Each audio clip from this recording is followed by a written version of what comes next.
حضرت ابو ہریرہ رضی اللہ عنہ بیان کرتے ہیں رسول اللہ صلی اللہ علیہ وسلم نے فرمایا مومن کے مومن پر 6 حق ہیں۔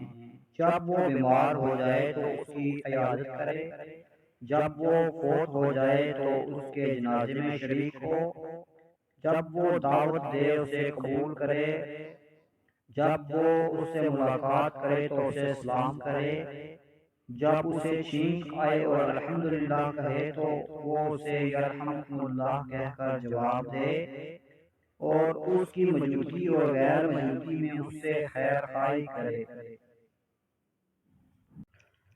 حضرت عبداللہ بن عمرو رضی اللہ عنہ سے روایت ہے کہ ایک آدمی نے رسول اللہ صلی اللہ علیہ وسلم سے دریافت کیا کون سا آداب اسلام بہتر ہے؟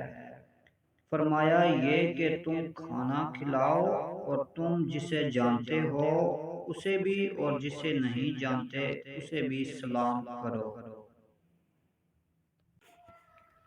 حضرت ابو ہریرہ رضی اللہ عنہ بیان کرتے ہیں رسول اللہ صلی اللہ علیہ وسلم نے فرمایا تم اس وقت تک جنت میں داخل نہیں ہو سکتے جب تک تم مومن نہیں بن جاتے، تم اس وقت تک مومن نہیں بن سکتے جب تک تم وہاں محبت نہیں کرتے۔ کیا میں تمہیں ایسی چیز نہ بتاؤں جب تم اسے کرنے لگ جاؤ گے تو تمہاری وہاں محبت ہو جائے گی؟ آپس میں سلام پھیلاؤ۔